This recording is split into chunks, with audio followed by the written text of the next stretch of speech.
Well, we're back, Luca. Episode 6 of.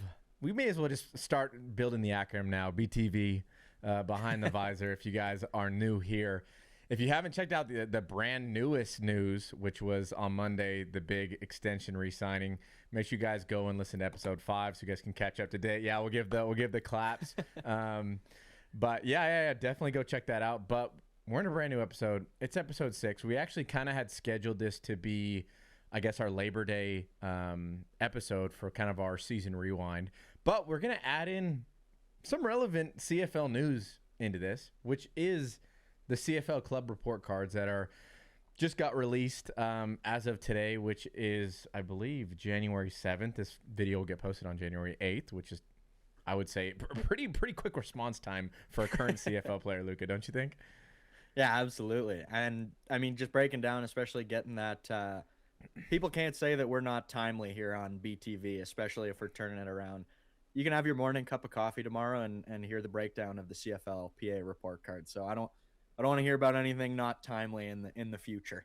Yeah, and from a player too, right? It's not like we're talking, media people who this is their job every day. Like, you and I got we got other fish to fry in the normal 9 to 5. Okay, like we're doing this solely for fun and having a good time doing it. But I mean, those report cards, like, let's just dive straight into them. Obviously, all 9 teams getting club report cards done. This was something that was done last year. I think it's been a great initiative by the CFLPA to kind of highlight, the good and the bad of each organization. And it's all surveyed questions by the players. Last year, I want to say, I can't remember exactly how many categories there were, but there was definitely less than there was this year, and less questions. This year, there's over 300 plus surveyed questions. I think 9 categories, Luca, if I'm reading that right. And then each category actually had a comment section at the end of it where players could kind of give their comments on that specific one. So obviously we've got coaching staff, football ops, owners and business ops, facilities and equipment, therapy and medical staff, strength and conditioning, nutrition and diet. We're going to see a very low grade from one of the teams on that one. Team travel, training camp, and treatment of families, which obviously is a very important one. I think that's probably one of the biggest for guys. But yeah, I mean, an extensive report done by a statistician out of UBC. They did a phenomenal job with it last year. We saw some major improvements in your neck of the woods in Calgary, where they got a brand new turf installation. Their nutrition, which was graded bad in the previous year, was seen to increase this year from what I heard around the league. And then even looking at their grade, it seems like it's improved pretty significantly. But yeah, what's your thoughts on those initial report cards, Luca, as we kind of go through them? I guess we could start west to east, starting kind of in BC as I got it up over here. Yeah, I think just initially, actually, just for me and for the people listening, obviously there are some obvious ones, I would say. Coaching staff, football ops, ownership, that stuff all kind of makes sense to the general person who's reading this report card. But as a player, like touching on stuff like team travel, treatment of families, and facilities and equipment, like, are there specifics that you would look for when you're grading? Obviously, we'll get to Hamilton. Pretty high grades out east in Hamilton. Some say the best. Like, those specific categories, like, what are you looking for that would differentiate kind of a high grade versus a low grade? Man, I think, well, obviously there's a lot of factors that go into it, and it's easy to kind of just pick on the initial, like, oh, this is the biggest one. I think is the facility, right? Like, that's where you're spending a bulk of your time. You're there every single day. You're putting in tons of hours there. Like, yeah, you're putting in time with the coaches, but that's not the same amount of time that you're spending there each day. So I think that's probably the biggest one from a player standpoint when you're looking maybe as a free agent to go other places, maybe as a free agent to, like, hey, maybe it's really good where I'm at. Like, I shouldn't leave. Like, it's not worth it for, 5 to 10K, whatever, whatever your dollar amount is. But yeah, I think that's got to be like number one, facilities. That's got to be probably my deal breaker there. I think other than that, like, I mean, all these kind of, they become to get subjective. Like strength conditioning, for some people, they have their trainers that they've had their whole entire lives. They stay with those. Some people, like myself, I've gotten, I feel like we have a really good one here with the Ticats, and the grade reflected that. He's one of the best in the business, I believe. But then like therapy and medical staff, that stuff can kind of be, again, I think that's important because the medical part of the game is a big deal, right? Like we talk about 100% injury rates, people getting hurt. You want to make sure you're getting taken care of as a, from a therapeutic standpoint. And then everything else in that is kind of, I feel like, are added, like team travel, like those are bonuses. Nutrition and diet, kind of bonuses, because like the team doesn't necessarily have to do it. The teams are doing it now because I think they want to be competitive with each other, and it's another recruiting tool when you want to bring guys in free agency. And then like ownership and business ops, you don't really deal with those guys a whole lot from a player standpoint. It's more, again, another bonus if you are interacting with them. Football ops is going to be an important one because that's who your agent is usually dealing with. It's usually kind of who you're dealing with, not on a necessarily day-to-day basis, but enough so where you see them daily.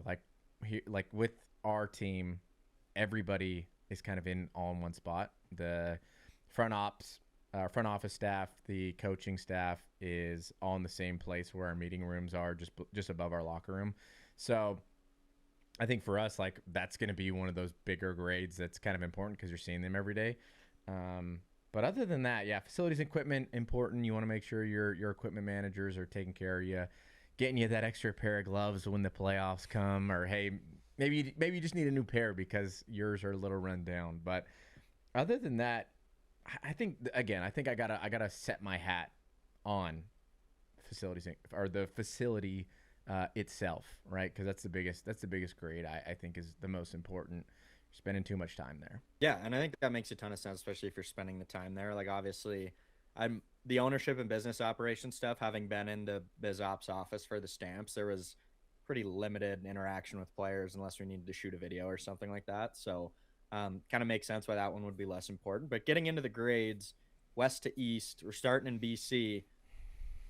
Stavros, BC is one of the 2 teams on this report card with an F, and they got an F in nutrition and diet. Like, goodness, as free agencies coming around, that can't be something that they're hanging their hat on. Man, all I know that if I ever got an F on my report card, my mother would be so angry with me, and I probably wouldn't be able to play football. I wouldn't be able to go outside and hang out with my friends. I'd be locked in the house studying every single day. And yeah, I mean, an F is that's kind of crazy. Like I gotta take a sip of water because that's leaving me a little parched over there.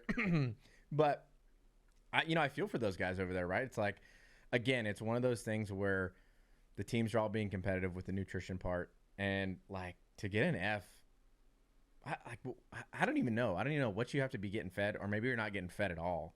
So maybe that's, I guess, grounds for receiving an F. But like, if you're getting a bagel with some cream cheese and some cereal, like that's got to be like a C, right? Or at least like a D, maybe. I mean, yeah. It can't be an F. So maybe they're not getting anything over there. Maybe that's the reason. I got to obviously read more into that. So we can't be, I think, overly critical until we see, all the media and press, all that kind of extrapolate a little bit more on those data points. But yeah, an F is a no bueno. I think they didn't score very well across really anything. Like, I think the best grade they got was the coaching staff, B+. So shout out to Buck Pierce and the guys over there that built that team. But then football ops gets a C, which is kind of like, it's interesting because football ops is kind of the one who builds the staff in a way. But again, they also interact with the players, GMs, football operations guys, all that sort of stuff, player personnel. So yeah, tough grading. And then probably the next biggest one out of all that, or probably even bigger than nutrition and diet, is the treatment of families, like a D+. It's not very hard to treat the families well, right? Like we get 2 tickets a game, each player does. So like that's not really hard. For the most part, the teams can kind of organize, if your wife or significant other wants to sit with, so-and-so player's significant other or wife, they can make that happen. Or like if you have a group of, it's tougher to do on like the Labor Days and stuff like that. But I mean, that goes into it. Probably post game too. Like, how easy is it to get from your seats to wherever your husband is or boyfriend, partner, whatever it is, for the post game, like getting into the locker room or that type of stuff. Are you getting treated well there? And then, I mean, other than that, again, that's another tough one because there could just be scenarios where family members feel like just they aren't getting treated very well, and they're voicing that opinion to the players. So yeah, tough on BC on that one. But let's move on to your town. Let's get into Calgary and let's examine those results. Yeah, I mean, I can speak for. I know when I came out last year, Calgary got scathed pretty good, and coming off the 2024 Grey Cup, the Argos had quite a few voices from the Grey Cup winning team, kind of also scathing Calgary. So it wasn't. I wouldn't call it. It wasn't the happiest time out in Cowtown, but I mean, I saw the work that went into the locker room, to the gym, from a biz ops side. The sponsorships were kind of more tailored to player comfort and benefiting the players as opposed to just kind of money in, money out. So, I mean, they are my hometown team. Yeah. Worked for them for 3 years. I'm happy to see it for sure. And I know that McMahon Stadium is gonna, it has its warts. No one disagrees with that. But with the new turf, which I have no idea how they're gonna, that new turf was a while to get in, and now that they've changed the end zone length, I'm sure that that'll be another undertaking. But yeah, it's great to see that the report cards actually are making a difference, and I know I can speak to just having witnessed it, and Jay and Dave and all the guys in the front office at McMahon really did kind of take it to heart. And I think it's important to relay that, because obviously talking about BC, you can look at, well, the F and the D plus, and will that actually create change? And I can speak to the work that Jay and Dave put in the off season, while juggling the turf, while juggling all the other off season stuff, draft, free agency, and that sort an of thing. entire football team. Yeah. Exactly. So it was like the clubhouse was unrecognizable, and having been on the field for the majority of games while I was there, it was a place that I was kind of in and out a lot, and it was really unrecognizable. And I know some sponsorship stuff helped with that, and it's just great to see that these things do make a difference. So if you're seeing your team kind of with the negative grades, it's not a death sentence, just because it's more of just a picture in time to kind of help adjust. Because a lot of the time, like we were saying with the ownership and business operations, if that's graded low, there's not a lot of interaction. So it's kind of hard to really gauge, how the players are feeling. So this, while sometimes it can be scathing and probably needs to be scathing, it's more a tool to help. And if you're seeing the same kind of low grades year after year, then you're starting to question, okay, well, are these really making a difference in that organization? But speaking from Calgary, they made a difference, and I think those are like the Edmonton cards. Hotel. We won't. I mean, most players know about the Edmonton Hotel. We'll leave it at that, and we'll get to theirs very soon. But I mean, Calgary's grades not too bad. Obviously, not too great. Does 2 D pluses equal an F though? Does that necessarily give you an F? I don't know if we can say that officially, but again, a D plus in the treatment of family. So again, these could be things that they just don't know they could improve on, which may lead to. I'm sure it will lead to the improvement of that once they see like the comments on that stuff and things that they could potentially fix. D plus in the therapy and medical staff it's a tough one. It's a tough one. You never want to see that. Yeah, you don't want to see that, especially like with the history of obviously last year with the field being, in the state that it was with the injuries that happened. And then obviously they get a new field, and then, hopefully that forces some change over there. But a B to the football operations staff. I mean, I feel like that shows kudos to them, and a B in the B minus in the coaching staff. So, I mean, they're doing some things right over there. But moving along, we got Edmonton, who I just mentioned, actually has pretty decent grades across the board, like some A's, a couple C's, a couple B's, like nothing too crazy. But I mean, the biggest A plus is team travel, so that tells you that they're getting flown in a private jet or something when they're going places, staying in the 5-star hotels, the Westin, getting, I don't know, a 12-ounce steak when they get to the hotel. But shoot, I mean, hats off on the A plus area. They got an A minus in facilities and equipment. Football ops C plus.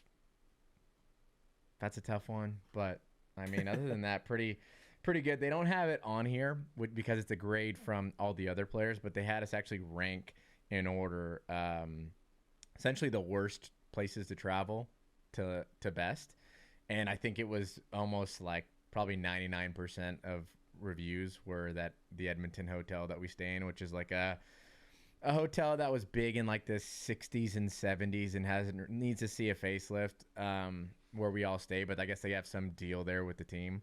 Yeah, it's not in very good Not shape. great. Like, yeah, some guys getting cold water to their room for showers. Man. The bathrooms look like it's from 1985 maybe. Like that's the last renovation there. Like the pink sinks type deal. Man. Yeah, it's an interesting one. And yeah, TVs, again, first world problems, no Netflix, no streaming, like some of the other hotels on the road. And then the beds are in rough shape. I wouldn't be surprised if there was potential bed bugs in that hotel. I haven't brought any back. I haven't heard of any guys bringing any back, but hey, you know how hotels can be.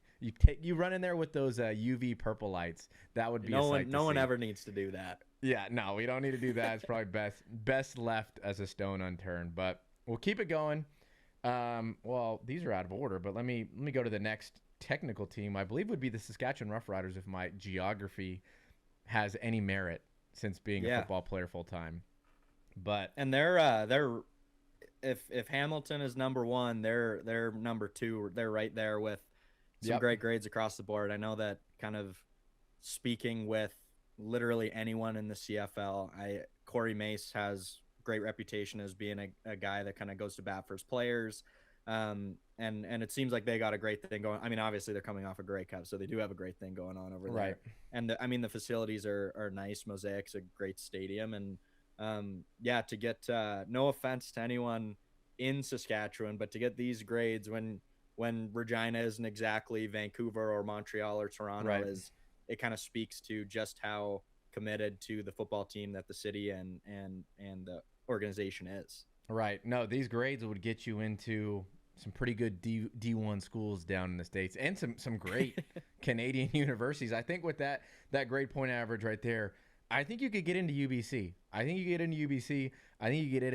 into McGill, right? Kind of take your choice of top universities in Canada, and you're in there. The only probably negative they have, again, is the treatment of family. So that seems to be kind of the common recurring theme so far with some of these teams. And one of the, well, I know this isn't going to happen with SAS, but one thing that you could potentially see is, they just won a Grey Cup, and sometimes when you win, it's like, oh, well, do we really need to fix anything? Like, we just won it all. Yeah. So hopefully, I don't think that'll be the case with them. Like, they're a top class organization from everything that I've heard, from guys that I've played against. So I imagine that will probably get fixed. And hopefully, the family treatment gets better, and hopefully we see some more A's and maybe a higher B than a C next time on the treatment of families. But here we go. We're going to the Peg, dropping into where the Grey Cup was just hosted. And again, I would say pretty good grades across the board for Winnipeg. I mean, basically all B's, 1 C, and the C is in training camp. Free agents, hey, it might be too hard over there. They might be working them too hard. But hey, they got a rich history going to the Grey Cup, so maybe there's some proof in the pudding there. But yeah, again, nothing too crazy on Winnipeg. I don't think we got to spend too much time on that one. And then we move a little bit more west to, I will say, the highest graded and highest average of every team in the CFL. Yours truly. We're repping them on the shirt. Actually, the reason why I'm wearing so much Ticat gear today is I was on the news this morning, CHCH, which is a local news station here in Hamilton. Was up at about 6:30 a.m. because I had to get there for like 7:30, do my little 10-minute segment. And then I went home for like an hour or two. Then I had to go on the Sportsline podcast with my guy Bubba, who's a legend here in Hamilton in the media industry and sports industry, and crush the podcast with him. Now we're crushing this podcast, and then media heavy day. Yeah, media heavy day. And then we find out the Hamilton Tiger Cats, unsurprisingly to me, I already know because I'm in it. We have the best grades in the entire CFL. I think last year we were 2 or like tied with one of the other teams. So, I mean, great to see, obviously. And I always say it all the time. The Hamilton Tiger Cats have a top class run organization from the top all the way down to the bottom. Again, that A in strength and conditioning, I think, is one of the biggest ones for me. Just the value in our strength coach, Marcellus Bowman. The guy puts in unreal amounts of hours just into the program, into practice, research, ensuring that the supplementation is on point with kind of the today's standards of limiting the soft tissue injuries, which we see so much of in the CFL. And another thing that wasn't mentioned in this, but it was in one of the 3Down articles, was we were actually the lowest injured per game team in the entire CFL. So testament to our strength conditioning, our therapy staff who got to be, our coaches and football ops who earned a B and an A respectively. And yeah, I mean, couldn't be more happy. I mean, again, Bo Levi already said this on his IG, but free agents, if you're looking for a place that is going to take just high quality care of you, give me a call. Give me a call and we'll get that set up. But we got to go up the QEW, Luca. What do you got for me up there? Yeah, so obviously you don't really expect to see 3 C's and a D coming off of a Grey Cup title, but I gotta ask. So if you're as a player, get into the mind of a player, how much of a D plus coaching staff grade when you returned the majority of a Grey Cup winning coaching staff? Yeah. How much of that is it's a coaching staff that you're kind of not aligning with, and how much of it is we just won a Grey Cup, we fell way short of expectations? Like, is it relative to expectations, would you say, or is it just the roster changed and it wasn't as good of a fit? And obviously now we've seen the coaching staff in Toronto change and Ottawa as well, and we'll get to Ottawa. Right, and honestly, like, their staff didn't change too much. I think other than their D coordinator who was already there. Obviously, Dinwiddie has been there. Like, most of their coaching staff has been there for quite some time. So, yeah, I mean, that could come down to like how practice is run. There's a few different probably variables that go into that. But yeah, D plus on the coaching staff is definitely a big ouchie. And I think most of their coaching staff is back. Obviously, Dinwiddie's now in Ottawa as a head coach, and I think co-GM over there, or GM. Sorry, not co-GM, but GM over there. And then, yeah, they've hired a new DC from Montreal. But yeah, D and 3 straight C's. I don't know. You might be on the junior college. You might have to go to JUCO and get those grades up before you can transfer to a D1 school and keep playing football. But facilities, I mean, I've heard this one time and time again. The facilities just aren't there, and you think they would be with being in Toronto. Being owned by probably one of the biggest sports corporations in Canada, if I'm not mistaken, in MLSE. Yep. So, I mean, hopefully they can get that fixed. I mean, I think it's tough with where they're playing currently, and now they're going to be displaced for the entire year. So watch out for those grades this year when you're playing, 6 of your what should be home games on the road or something like that. One of them in Hamilton, extra home Hamilton. Team travels in A, though, so they got that going for them, I guess. Less time at the facility might save them the grades next year. Well, they're flying on the biggest and best that MLC has to offer. So that probably is a good testament to they are spending some money on the team. But yeah, strength conditioning also is a good one. Shout out to their strength conditioning coach, who just got hired in the NBA. So again, hopefully that oh wow, that I think it was with the Brooklyn Nets. And he's again another top class guy like ours. Really puts in the time. Heard great things about him from players around the league.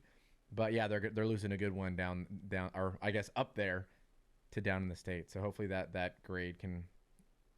I mean, I'm not going to say hopefully it stays the same because we're playing them. So, hopefully all these grades continue. No, I'm kidding.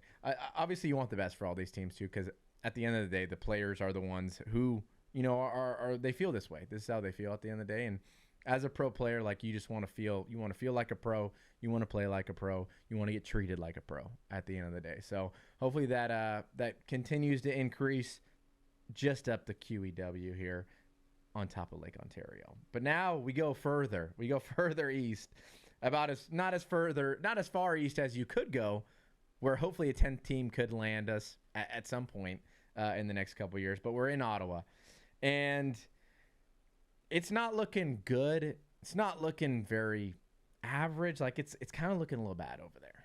Like, I mean, it's I think again, I think a lot of it, when you look at it, there are some grades that align with, people always say success kind of covers up the warts, and like you said, with with Sask, maybe they're treating a Grey Cup win and they don't have to fix this, and this, and that's, you'd think that they would kind of change things regardless, just because Right. it's the right thing to do. And like you said, competition is kind of around the league, and people are going to have to, if one team upgrades their nutrition, the other teams have to upgrade their nutrition, that sort of thing. But it seems like a lot of the lower grades are coming from teams that maybe didn't reach their expectations, especially when it comes to the football side of stuff. Right. But yeah, like a D+ in strength and conditioning, C- in ownership, Mm-hmm. C- in football ops in Ottawa. And granted, to their credit, not that this was out, but I'm sure they had a feeling that some changes were needed, and they probably took the biggest swing of the offseason so far in getting Ryan Dinwiddie out of Toronto, although that was a D+ grade. So it's all subjective at the end of the day, but it appears that they knew that something on the football side of things needed some adjustment, and they took that swing, and we'll see if the grades change kind of this time next year. Right. Yeah, and let's also remember too, like with some of these losing teams that didn't make the playoffs, when you're losing, everything is amplified a little bit more. So like you really, I'm not going to say these aren't valid. I'm just going to say when you're losing, everything is evaluated. It's scrutinized way more, both as a player, if you're in the, the business ops, football ops, like everything is being scrutinized a little bit more. So you can probably see like some of the teams that didn't have such great seasons also coincide with having, some bad grapes from like mainly the coaching staff, football ops, those type of things. Like again, Ottawa's, in a little bit of a rough shape, but especially for like their facilities being very nice. Like I'm surprised they don't have an A. Like they have a relatively newer stadium. I know they're getting some renovations done here pretty soon. So that's kind of a surprising one to me. The D+ and the strength conditioning, that's a tough one to see again, because like I said, you're spending most of your day at the facility. The strength conditioning coach is the one who's kind of there, ensuring that everything is kind of going smooth. Kind of runs your, I guess, practice warm up too, so you can kind of add that in there as well. So that's never one you want to see. But we'll move on from Ottawa. We'll round it out at the end in Montreal. The Quebec. We bookended Fs. We bookend at F somehow, some way, from west to east. We find ourselves in it with another F letter. You're gonna have to repeat the 10th grade, and this time it is not a nutrition and diet. It is our lowest grade in treatment of families at an F. I feel like that's a pretty important one. Speaking as someone who doesn't play in the CFL, that just seeing the term family and seeing an F beside it is right. Like that's got to scare some people away. If they're choosing between Montreal and Edmonton, let's say, and Edmonton has a B in that and Montreal has an F, like if that's the deal breaker, that's the deal breaker. And I think that was the purpose of this too, to get this out there so guys can make informed decisions when it comes to free agency. And honestly, if I'm seeing that and I'm at the window and, Montreal's a team that's talking to me, I'm like, hey, I saw your guys' grade. Like, family's important to a lot of people. Some people it might not be. But if I have like a wife and kids, or, my parents come to all the games and I see that, I'm like, all right, are you guys like, how are you guys going to fix this? Because like, I might not come here just because of seeing that. So hopefully that can get fixed. Because again, that's another place where, you go there and post game, the families are allowed on the field. Most of the players are out there kind of taking pictures, seeing their families post game. So that's a tough one to see. And again, this stuff could also be like, does the organization offer your family a place to, kind of not sit during the game, but like, kind of like a gathering place. Yeah, like a gathering place. Like for us, like we have our caretakers lounge that's kind of up above our caretakers club, where they kind of feed us, and that's where we normally get fed on our day-to-day, but that's where all the families can kind of go post-game. They can go in there during the game too. There's actually kind of there's toys in there for the kids, and sometimes like, for mothers who just had a baby, they can go in there during the game and kind of do what they need to do. So maybe that could be one of the reasons, is maybe, the stadium there at McGill just isn't where it needs to be for them to treat families at that level. And maybe we won't see that change with that, because they just don't have the facility to do that. But yeah, that's definitely unfortunate. Hopefully there's some way that can improve. The D's, unfortunately, again, we did say earlier that 2 D's, equal an F. So we'll just say 2 Fs. And honestly, they're kind of, like we said, they kind of go hand in hand. Football ops and then ownership and business ops, not football ops. Football ops got to be, ownership and business ops, and then facilities and equipment both got D pluses. So that's, again, another tough one to see, especially they have, pretty new ownership over there. So those are the grades. Again, we're looking at, looks like you might have to start in Cégep, as we would say in Quebec, before you can go to Laval or Montreal or any of the other great universities that are out in Quebec. So, man, that kind of wraps up our report cards, and kind of, I guess, our segue into the next part of this episode, which was originally supposed to be Labor Day, which is where we finished last episode. But, man, let's get into it, Luca. What do we got lined up now that it's Labor Day? Well, yeah, I mean, I think this is obviously, and it feels like it has been a couple weeks now, but it feels like it's been a couple years since we last chatted on the season front. But obviously, this is first game back from injury. Labor Day, it's a big one. I would say that Hamilton and Toronto, and then Calgary and Edmonton, like those 2 games on the schedule, if you put them up against any regular season game on the schedule, I think those 2 are 1A and 1B in terms of the importance that it feels like, even though it is just another regular season game technically. Right. So what are you thinking kind of in your rehab? Do you know at what point did you know you were going to play? Was it 90 minutes before kick and you're like, you know what, I'm going? And what kind of does a Labor Day Classic mean to you, and how has it kind of evolved going from, a rookie where was there a Labor Day during the COVID season? That was my first home game that I got to play, was Labor Day in Hamilton, shortened season, limited capacity crowd because of the COVID requirements. But man, were they fired up for football on that first Labor Day Classic. A victory in my first one, which was something I'll never forget. That was an awesome game, awesome experience, beautiful day. For some reason, Labor Day is always just the most perfect day here in Southern Ontario. Just south of Lake Ontario, you get just some beautiful sunny weather, a nice little breeze rolling off the escarpment, sometimes rolling in off the lake itself, which kind of gives us a little advantage because we practice in that all the time. But usually it's a pretty still day. So yeah, that first one was definitely one to remember. But this one, I guess, is also one to remember in a negative way, because of how it ended, and we'll get to that. But yeah, kind of, starting where we left off in, the last episode, which again doesn't feel like it was 7 days ago, or I guess 6 days ago when we're recording this, and which tells you 7 days into 2026, and it feels like it's been, 6 months is kind of crazy. But yeah, I mean, this one was an interesting one. Like I said, I didn't know whether or not I was going to play, coming off basically 2.5-ish weeks since the SAS game that I also didn't play, and that was a game time decision for. Again, I'm still kind of in the same boat. We had gone over kind of the doctor stuff and kind of where he was at. So I'm not really practicing still. I'm trying to work my way through, just trying to get up to like a sprint, like, cause I'm at jogging by this point.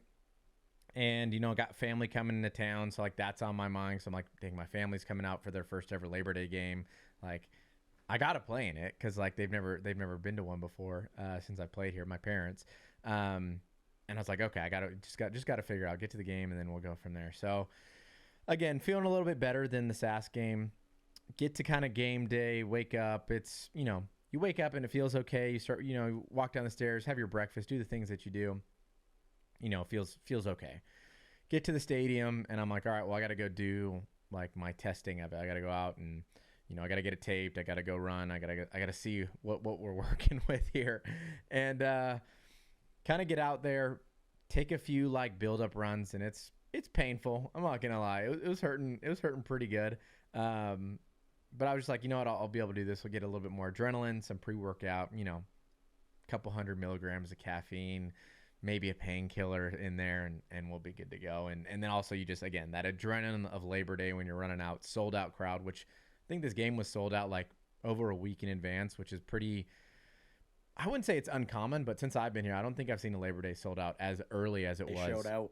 Yeah, they showed out, and unfortunately, we didn't get the bounce that we wanted. It came down to the end. But yeah, that game was electric. There were some big plays that were made. It was kind of back and forth, and then came down to, our offense has a huge drive, goes all the way down, scores a touchdown. Kenny Lawler in the end zone, and we're kicking the ball off. There's about 18 seconds left. We get a good stop on the first play, and then the second play, which I got to break down because obviously I was part of it.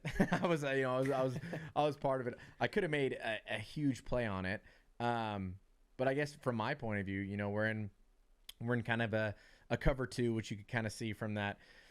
I'm backpedaling. I kind of see the route combination that's coming.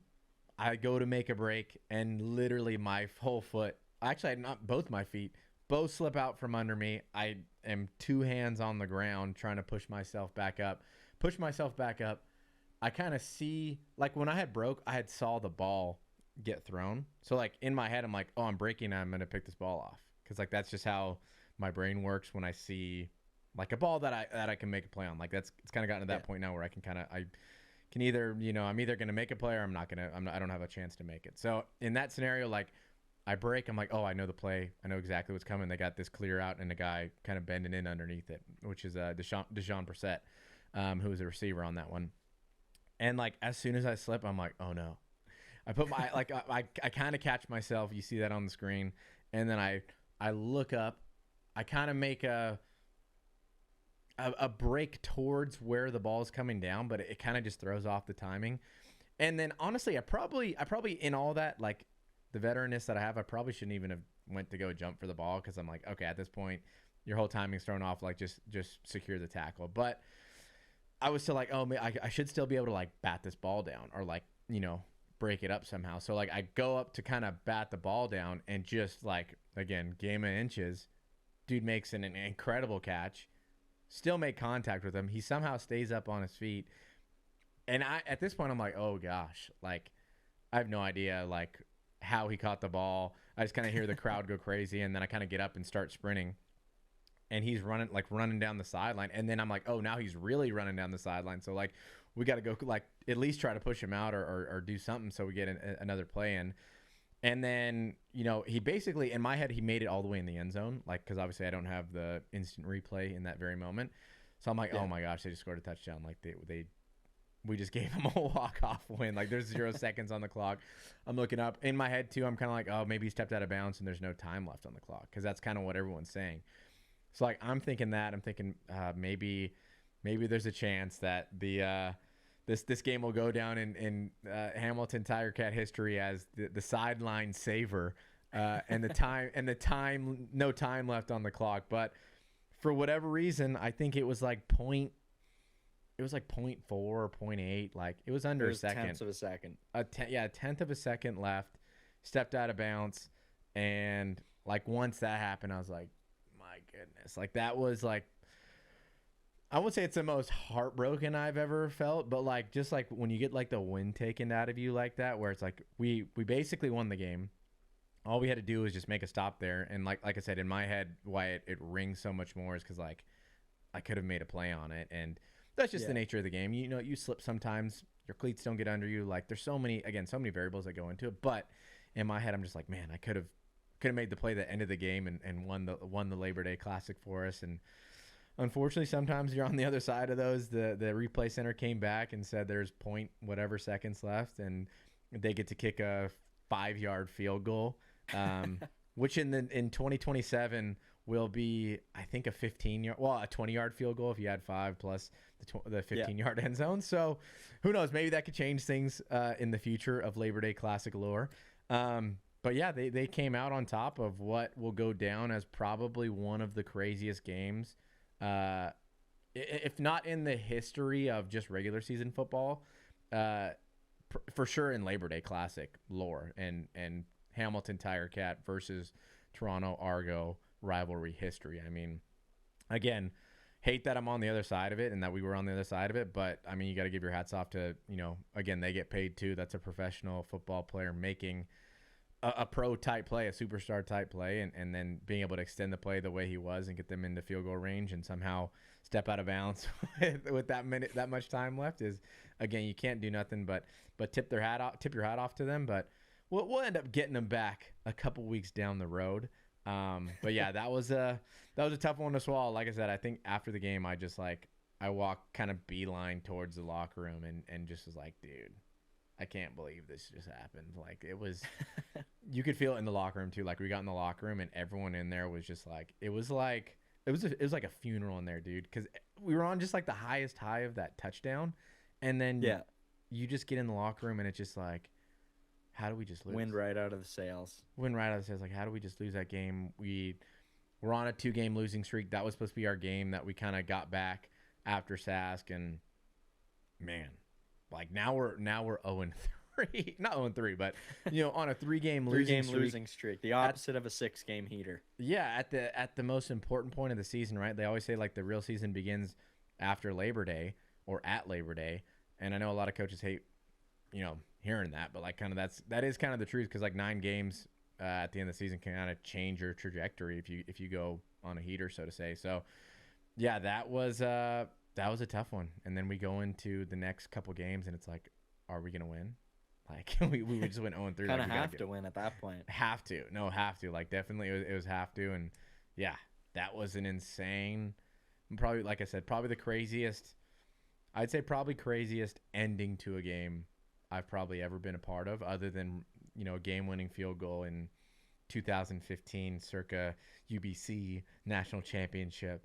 But yeah, what a crazy game. And I don't know, from your end, like, what did you see from that game? Because I know you had the popcorn, you had the feet kicked up for Labor Day and enjoying that day for sure. Yeah, no, it was all I remember was, like, that's the thing, is when you have a game like that, and with any doubleheader that you get, like that, the early game, usually when you're watching football for a full day, and I think anyone who's watched a CFL playoff doubleheader, Labor Day doubleheader, NFL, like any Sunday sort of thing, the early games you kind of start to forget by like the end of it. And so Right. I was gearing up for the Stamps game, and I don't even remember what happened in the Stamps game, because it was that that Labor Day Classic game was just, it was such a, I think it's exactly what, and obviously sucks that Toronto came out with the win. Mm-hmm. They ended up missing the playoffs, so you guys made it. Spoiler alert for the rest of the chat. So I'm happy it didn't affect the season too much. But I think when you're watching that stuff, it's like you immediately kind of think, and I think it's an easy thing to think, is, well, what would I have done if I was in that position? Right. And I know social media goes crazy. Oh, how are you? And like giving that context of, well, you slipped. But when people see someone slip, they see it and they're like, oh, well, that was a bad play on the ball. So like giving that context. And I remember just scrolling social media and seeing some of the most absurd takes from burner accounts, where it was like, well, there was 3 of them and one of the Argos guy. How does that even? And it's like, I think it serves to remind that everyone who's on a CFL field at any point, regardless of record, size, position, you name it, there's a reason that they're playing professional football, and it's that game-changing ability. Right. So it's like, I think everyone kind of counted the Argos out because it was, and in the media it was, well, this is Hamilton's get-right game, tough game against BC, tough game against Sask, beat up on your rival, and you're going into the latter half of the season strong, and it's a league that can kind of go any which way at any given time. And I think that's as much as it sucks that it ended up being a loss in such a memorable game, I think it's important that those are the games that are like, all right, well, I'm obviously going to clear my Saturday schedule next week because I got stuff going on. It's, I'd say just my point of view was it was one of those games that really drove home why everyone loves this insane game and why people tune in and why it's like Hamilton sells out a week before the game. And I also think it set the stage for, the next half of the season. And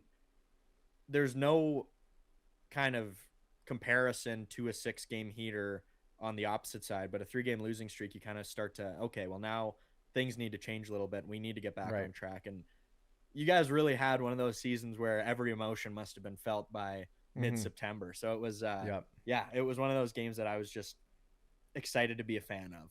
Yeah. Yeah. Yeah. What a game, man. What a game. But yeah, that's I think that's where we leave it on this episode, right? What do we got, I guess, lined up for everybody next week? Aside from, I'm sure there'll be some new CFL news that we can cover, but season review wise, what are we looking at for the fans to look forward to? So we're gonna check back on the bounce back basically, and how you rebound from a loss like that, and the dramatics and things like that. And then we're gonna take a bit of time to chat about Ted Gavaya, and he was a huge part of the Hamilton team, and bringing guys together. And I mean, his legacy in the CFL can never be forgotten. So Right. we'll take a bit of time and just chat about Ted and his legacy and remember him. And yeah, that's what's waiting next week. There we go. Starting it off with a rainy bounce back game in Montreal. Man, that's going to be a fun one to talk about. But thank you guys for showing up, checking out the video. Hopefully you guys enjoyed it, and we'll see y'all in episode 7. Peace.